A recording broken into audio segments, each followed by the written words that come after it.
everybody, Remrov here again. I'm a classic autist who makes these videos to educate about autism and to build a bridge in between the autistic and neurotypical world. And I also hope to be a voice for non-verbal people with autism. My little feathered friend Pilaf will be hanging around with us again today. In this video I want to share more about eye contact. Eye contact is quite an important thing in our society. When you're having a conversation with somebody, then that person expects you to make eye contact. But eye contact can be extremely difficult for people with autism, including me, and that's because of a few different reasons. And one of those reasons is facial expressions. Facial expressions are extremely difficult to understand for people with autism. They can be extremely confusing, like all the other forms of non-verbal communication.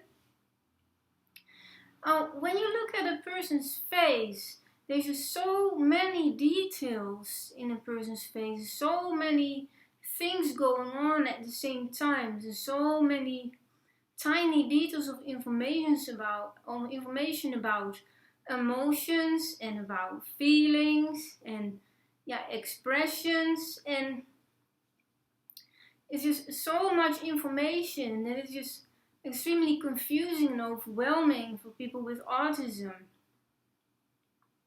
And if you have all those details of information, and then on top of that, the words that a person is saying, there's just too much information to process at the same time.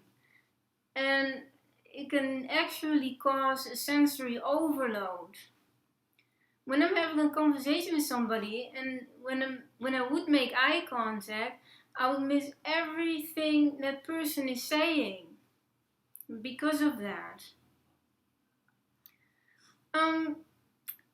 Another reason is many people with autism, and for me this also counts, I find eye contact extremely unnatural. It feels unnatural and it doesn't go automatically. I've learned that during a conversation that you don't really that you must not really look continuously into somebody's eyes, but you have to alternating between looking in their eyes and then looking away and looking at your hands. But it doesn't go automatically. So when I would make eye contact during a conversation, I would constantly think to myself, okay, is it time now to look away again, or am I looking too long now in this person's eyes, and am I intimidating this person with staring too long? Or so I'm thinking about all those things at the same time too. So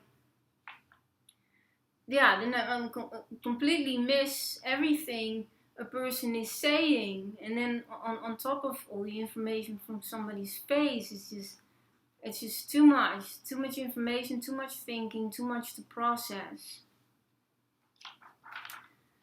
And another reason, which I personally have, and I think also other people with autism, I'm extremely self-aware, but I don't always realize exactly what I'm expressing with my own face and my own facial expressions. Often I express something different than what I'm feeling. So when I'm looking at somebody while during a conversation, I'm constantly thinking to myself, how do I look? What am I expressing? What does my face look like? And am I expressing the right thing here? And it makes me so unsure about myself and gives me so many self-doubts, and it's just extremely uncomfortable.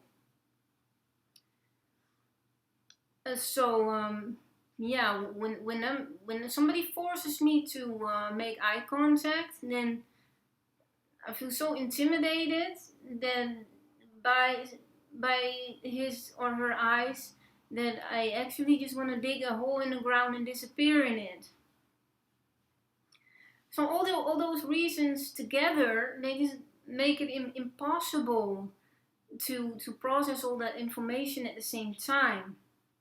And I would just really miss everything that's being said. So in order to be able to hear what you're saying, I always have to look away.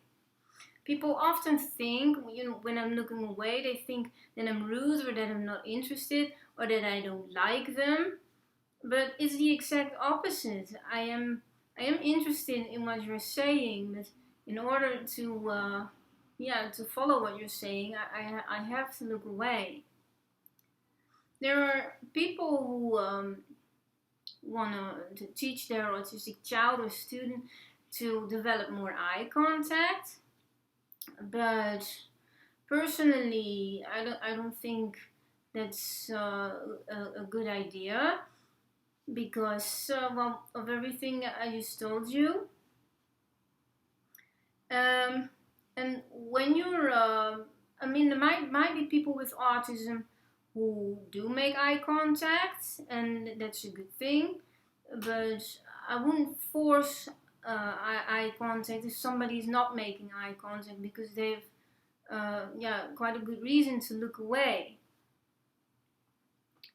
During a conversation, when you're unsure if somebody's listening or if you have a person's attention, then you can always ask. Well, this was it. I hope you will like my video and found it useful. If you liked it, give me a thumbs up, and you can subscribe to my channel to learn more about autism. If you have any questions or ideas for topics for my next videos, please let me know in the comments below, or send me a message or an email. I will incorporate it in my next videos. Well, Pilaf and I wish you a very nice day, and we'll hope to see you with our next videos again. Bye!